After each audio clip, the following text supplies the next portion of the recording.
Morning, everybody. Get no respect. Yeah. Exactly. All right. Well, we'll get started. That changed. Yeah, exactly.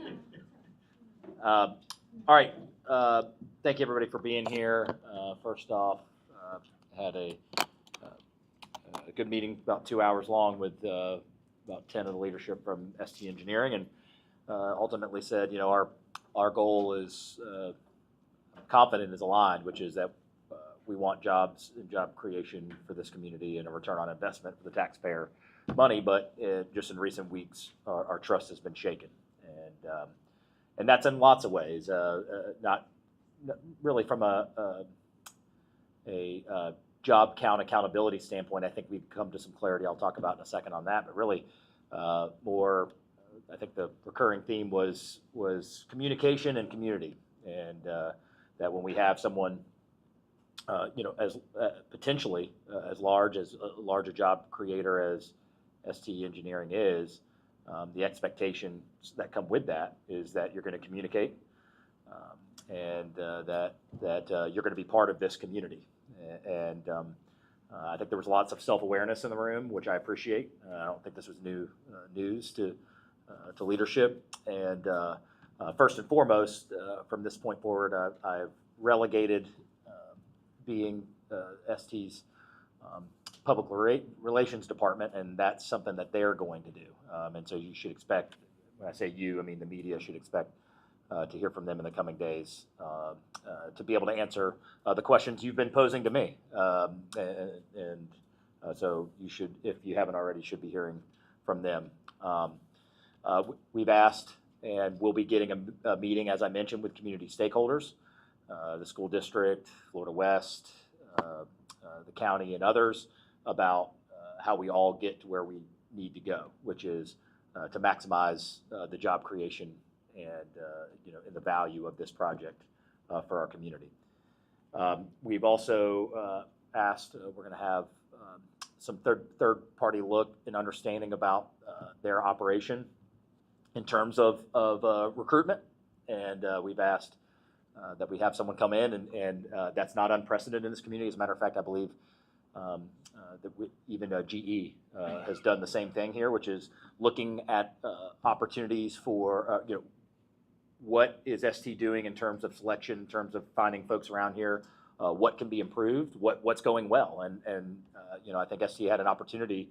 And it's why communication is so important. I think they were able to share with us and with our team some of the things that are going well, but maybe just aren't out there because there's a lack of communication.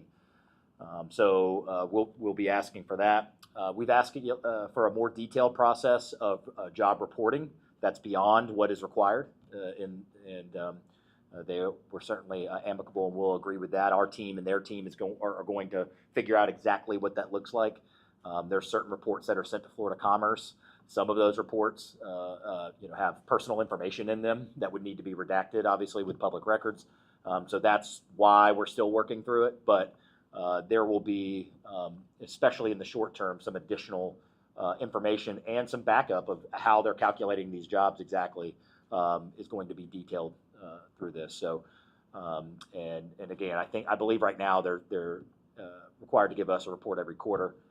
We'll keep on the quarterly process, but it'll be significantly more information than what's required per the contract that was signed a while back.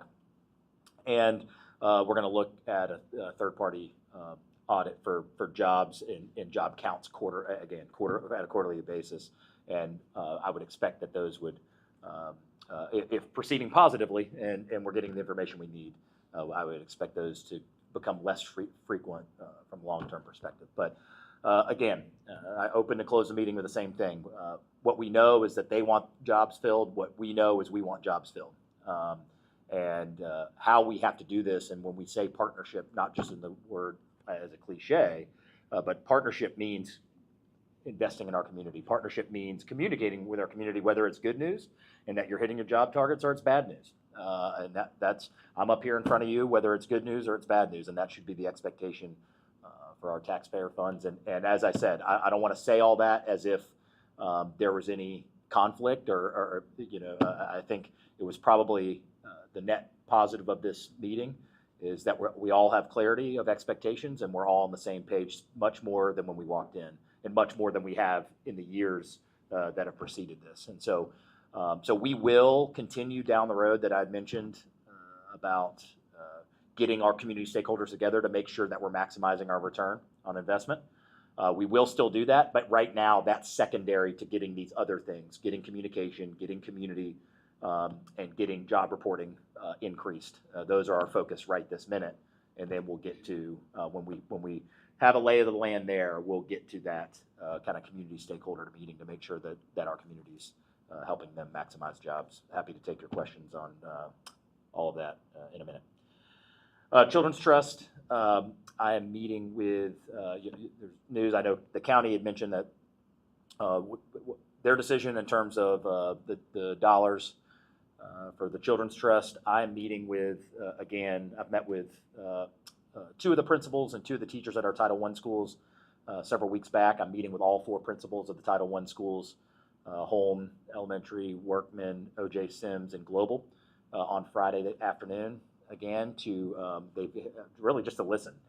I got a lot of great ideas from them before, but my philosophy on the funding right now, which this is not finalized, we have to work through it, and there's three partners here. There's the trust, there's the city, and there's the school district, because anything that we are going to prescribe is going to have to be administered by the school district. So my goal is to say, here are these tax dollars that were generated by our voters to help education.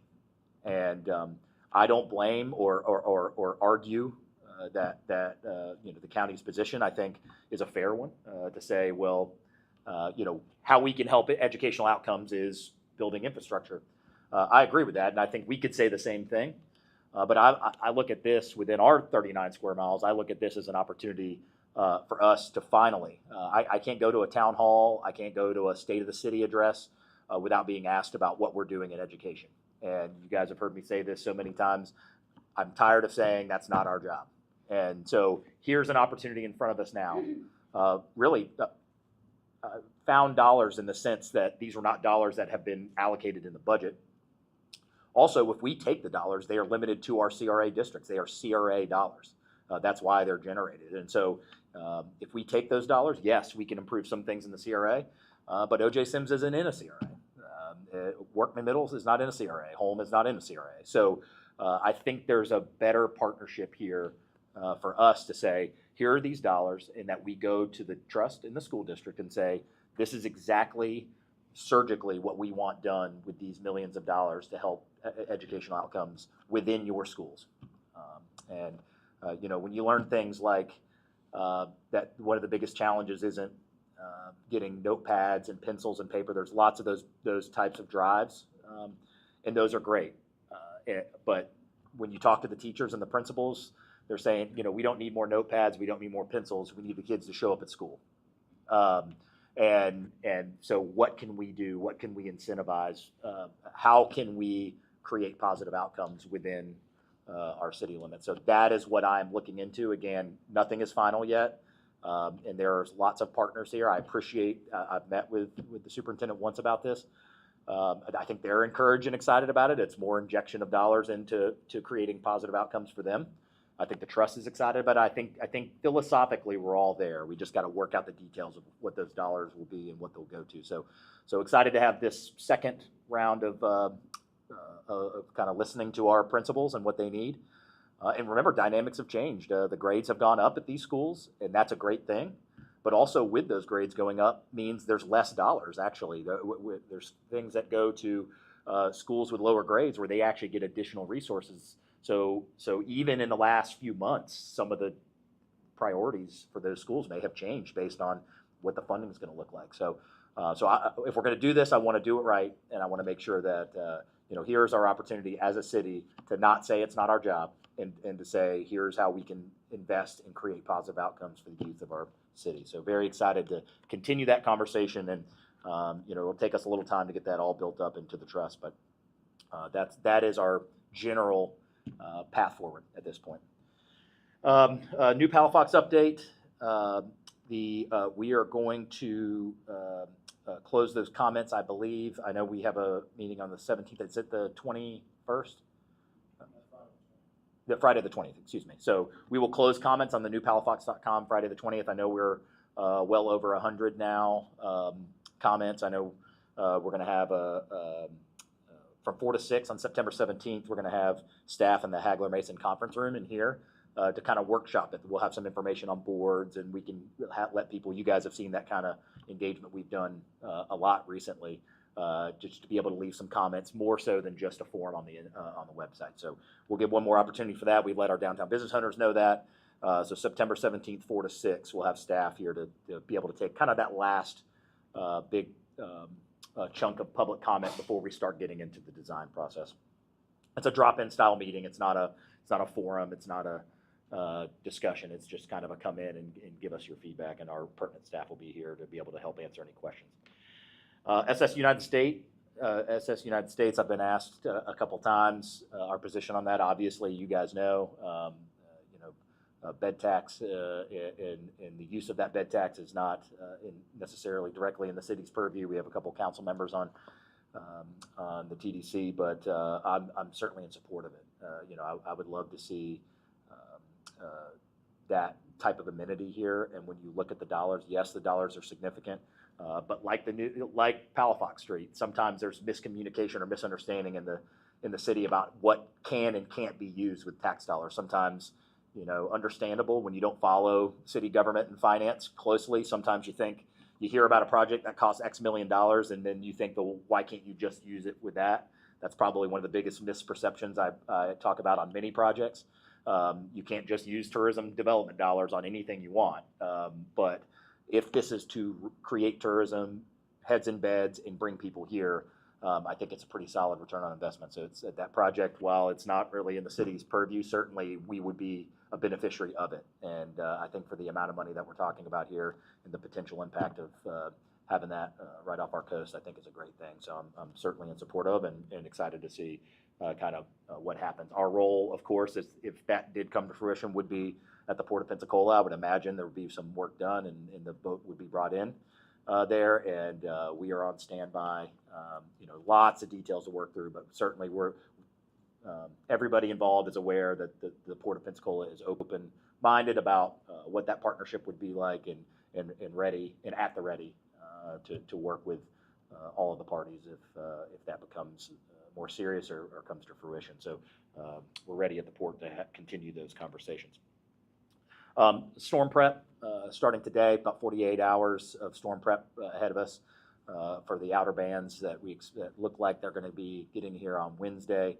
Obviously, I have the utmost confidence in Chief Craner to be able to, as she always does, handle these situations and make sure all of our departments are on top of everything. We are closely monitoring that, not from a storm impact standpoint, of course, based on the tracking right now. That we all know anything can change, but we do expect to have some significant rainfall with some of the outer bands of that storm in the middle of the week. So our public works team is already starting with that storm prep today.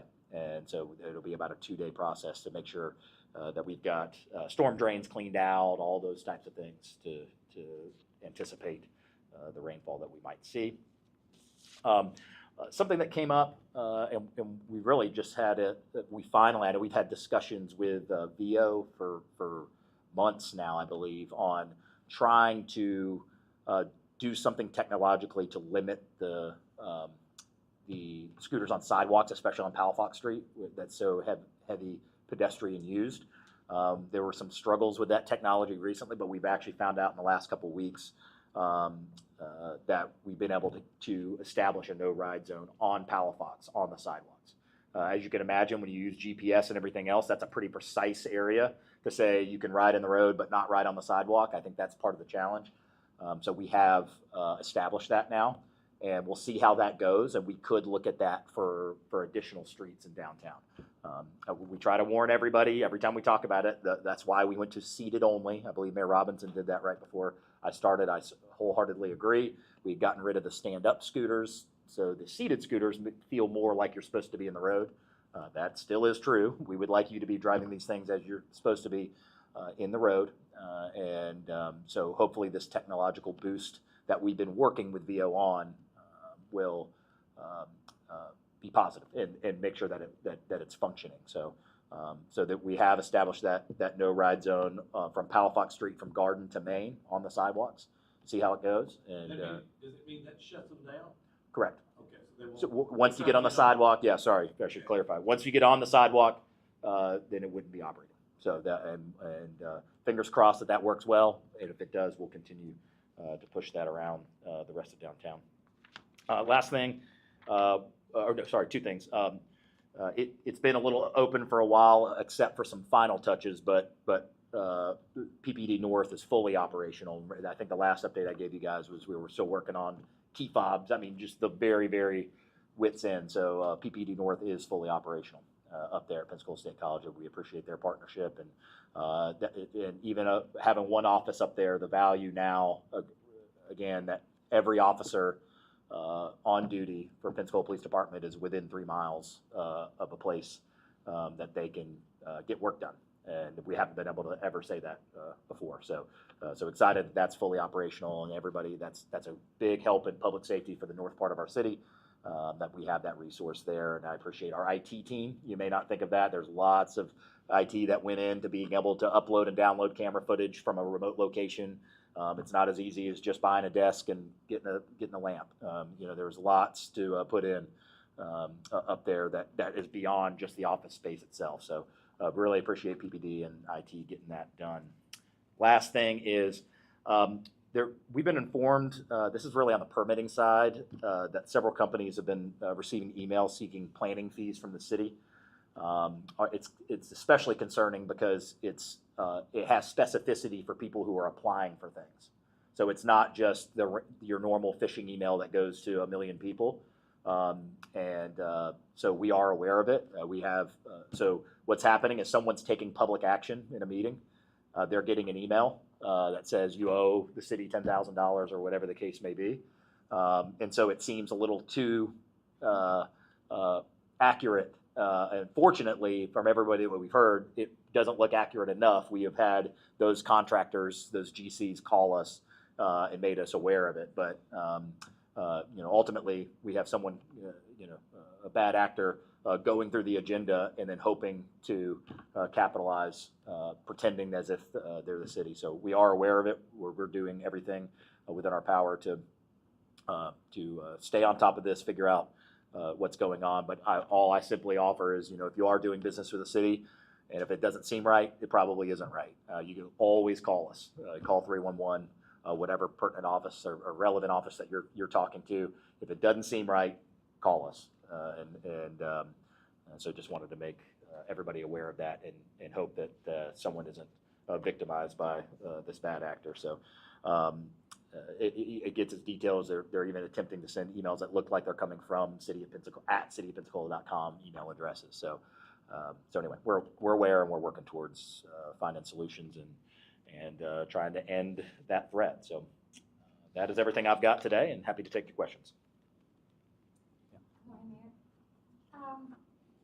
Perhaps one of the most pressing questions within the Hispanic community in regards to the Chilean workers is that given that they've become part of the community, homeowners, they contribute to the economy, the kids are in their schools, and even contributing to the arts. Is there any discussion about allowing them to stay through a third-party contractor to remain employed with ST? Again, I'm going to let them speak to. I'm just not qualified, and again, I've relegated all of my ST public relations. I just don't have the information. I think you can expect. Not I think. I know you can expect to hear from them in the coming days, and we've set that expectation. So we want good things for everybody who lives in this community. That's what I can tell you from my desk.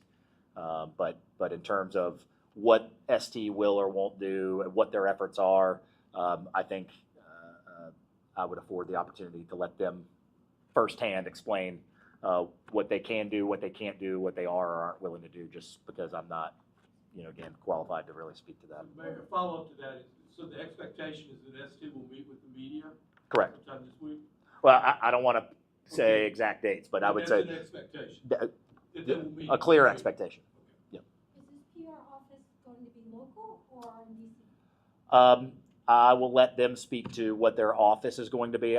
What I can tell you is that they will be speaking to the media here, and it will be. I believe Bill Hafner will be the person that will be speaking. But again, I'm going to let them decide that ultimately. That's what they have informed me of. Mayor, after your meeting with ST management, are you satisfied that the terms of Hangar One lease are being met? You have some lease payments tied to those metrics. Yeah. Where's the city stand with that? Well, again, I'll let them elaborate, and if you have detailed questions on job counts, what I can tell you is that they have conveyed to us that they've not only hit the job count for Hangar One that's required, they've already hit the FY20 or the 2024 job count, and I think I'll let them elaborate on that because I'm not. That's their job to communicate those things, not just mine. But they have conveyed to the City of Pensacola that they are actually ahead of job count so far for this year. And part of Trust But Verify is going to be that we're going to see not only what those quarterly reports are, but we have asked for several additional layers of backup of how we're coming up with those counts. So, I take them at their word that they've sat in a meeting and looked me in the eye and told me they've hit their job counts and they're ahead of them. And we'll also verify that. We'll continue to move forward with whatever metrics that I know Erica, our Economic Development Office, and their HR team are going to work on what that medium is of what's the pertinent information that allows us to be confident of the productivity without getting into Social Security numbers and the personal information that some reports, for example, that Florida Commerce get, some QTI reports from ST have personal information that's protected on the Florida Commerce side that wouldn't necessarily be protected by public record with us, just as an example. So we're gonna get to an agreed upon, happy medium of all the information we need to feel good about coming in front of you and saying that we've hit X job count without stepping our toes into public record issues. I got a follow-up to that. Did they talk to you about their practice of sending workers from the Pensacola facility to Mobile quite frequently? Have you confirmed that that's what they're doing? When you say, how do you define quite frequently, I guess? Apparently, the workers are telling us that it's seasonal, that they shift work back and forth between Mobile and Pensacola. And if you are working in the Pensacola facility, they'll put you on a bus at 5 o'clock in the morning, send you to Mobile, bring you back at night, send you back the next day. It has to do on their customers' seasonal demands for aircraft. Right. So, all right, understanding that, repeat your question for me then. What Are are you you asking me? satisfied that that is good with the city in terms of your agreement with this? Well, I'm not going to confirm satisfaction or dissatisfaction on anonymous speculation about how jobs work. So here's what we got to work in facts, right? And so the facts are Trust But Verify. Is how many jobs are being created here, and we want to see the work. We want to see the backup of how we're calculating that. So I fully expect that the data will bear that out. That we're going to be requesting. That if here's how we're calculating these jobs, and are these people here? So I think in short order we're going to be able to answer that question in a data-based way, and not. I'm not saying there's truth or not truth, but I'm going to try to not get in the habit of speculating on this is what they're doing here, this is what they're doing here from a faceless, nameless person that works there. So at the end of the day, what you're getting at is what's the maximum return on investment for these jobs for Pensacolians, and that we want them to live here. If that's what you're asking me, that's absolutely true. That we do want them to live here, not be busing to or from anywhere else to help lower the value of that job creation. So I'm going to let the data bear itself out, and the accountability that's coming to us, which is, again, beyond what's actually required in the contract, is what we've asked for. This is not we're not just simply asking for what's required, the quarterly report that's already negotiated. This is well beyond that. And so when we see the backup documentation of how these jobs are calculated, I'm fully confident that if those are recurring issues or serial issues, then we're going to be able to identify those and have a conversation about it. Mayor, if Channel 3 wants to text me any questions, I'll be glad to ask them if they're listening. But American Magic over the weekend, looks like they made the semifinals. Any comments on that? Yeah, actually, it looks like they'll start Saturday for the semifinals. It looked like they were going to go against Great Britain. Great Britain won 2 races today, and now they'll get to pick their. So it might be against Italy on Saturday. They'll race twice, Saturday, Sunday, and Monday, 1st to 5 wins. But excited for them. I mean, this is this is our home team, and their success is great for Pensacola. I couldn't think of a sporting event. You know, we have lots of sporting events where we have awesome Pensacolians participating. I can't think of a sporting event that has as much, really, I mean, what happens in this event could have such a dramatic impact on Pensacola, whether that means hosting an America's Cup potentially, whether that means getting to a final and then having momentum going into the next year and lots of attention around the team. So we are very much invested in their success, and we're rooting them on. I mean, I think if you ask them right now, they still haven't had their A game yet, and it's a good place to be. You're right where you're supposed to be, but you haven't had your A game yet. I think they would admit that, and so they get about 4 or 5 days off this week, and we'll see if they're ready to go for the So it'll be semifinals. head-to-head? That's right. Okay. They will announce either tonight or tomorrow. The Britain, since they won the round robin, gets to select their challenge. And I'm going to speculate, they'll more than likely pick Switzerland, who is the team that had the lowest number of wins of the survivors. So that would leave Italy and the United States. So those will be the 2 semifinals more than likely. That could change. It's up to Britain, but Italy beat American Magic twice in the round robin. One was very close and was back and forth, and we'll see what happens. But yeah, this is now it's 1st to 5, best of 9, however you want to say it. But they'll race 2 times, weather permitting. They'll race twice Saturday, twice Sunday, twice Monday. So 6 of those potential 9 races will happen pretty quickly over the weekend. And of course, I always remind when you're pouring coffee, then there's a good chance that we're sailing. So it's usually the first race is usually about 7 a.m. Here locally, and then depending on where they set up, could be as late as 8 a.m. So that's what I have on the background on my monitor as I go through my notes with the media on days like today. American Magic lost their helmsman yesterday. Yeah, I saw. Put on your sports writer about that. Well, right, yeah, and that's what it was. I guess it's a day-to-day injury, and again, I think this next 5 days will be important.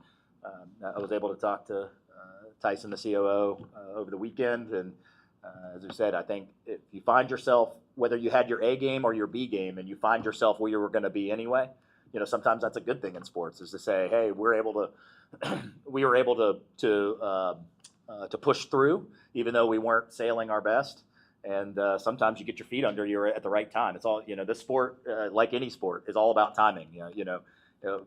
Teams that win national titles and NBA championships and Super Bowls aren't always the one that was the best all year. It was the one that is the best when the time matters the most. And so, if you look at it glass half full, I think, you got a team that's got some opportunity for improvement. I think they'd admit that.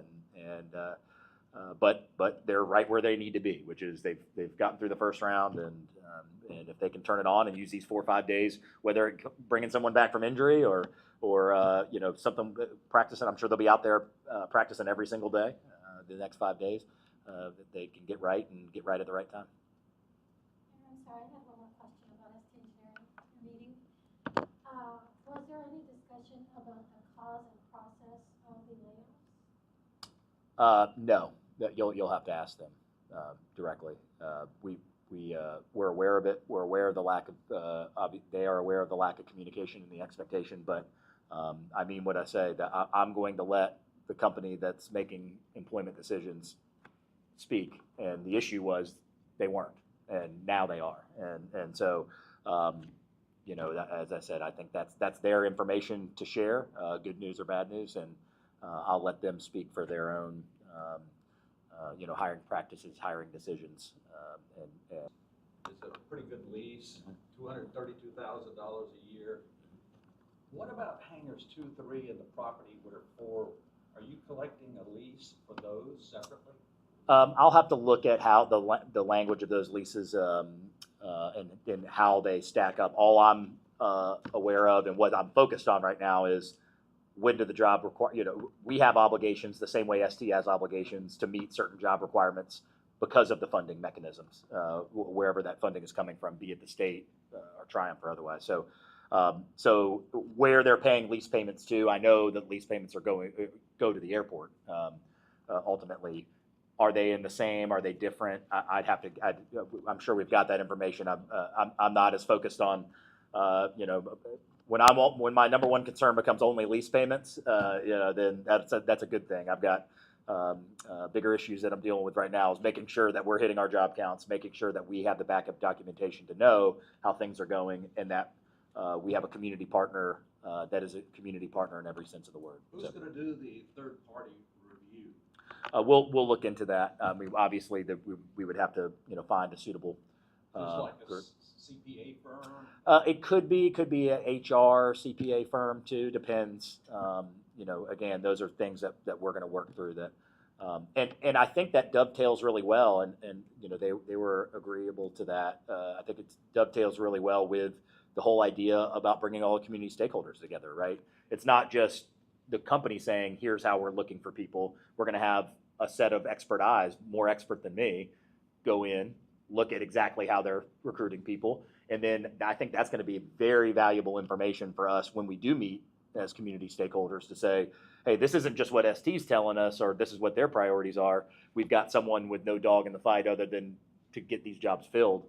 You know, so for example, lots of the, you know, speculation out there about pay, that I did address that in the meeting, that, you know, and I used the example of our firefighters. You know, when we all of a sudden, when we paid we were paying cadets $12 an hour. All of a sudden, we start, you know, paying them more. You know, I'd love to say it's because I'm a great mayor or we have a great administration, but we ended up with 104 people apply for it. And I'm guessing it had something to do with pay. You know, awake at Econ right. So, I mean, as well, I'm sure they love what we're doing here, but I think it's probably pay. And so, you know, that was brought up, you know, in a philosophical sense, is that we want to be keeping eyes on whether this pay is competitive, because at the end of the day, to fill the jobs, it's going to have to be competitive. So they're aware of that. And, you know, again, I think that's what that third party will allow us to do.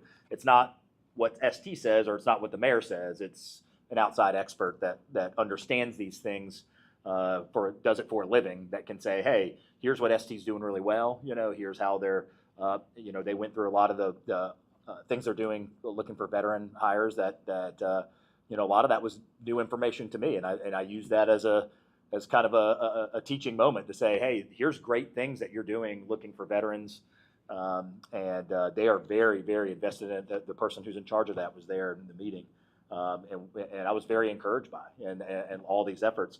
But I think it just highlighted the point.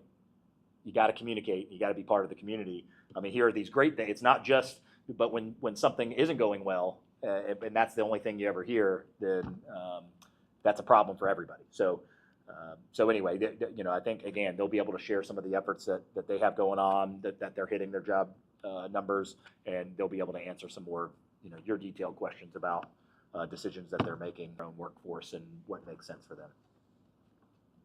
This will be a public meeting? You'll have to speak to them. I'm not sure exactly how they plan on running that. Anything else? No questions. All right. Thank you, sir. Appreciate it.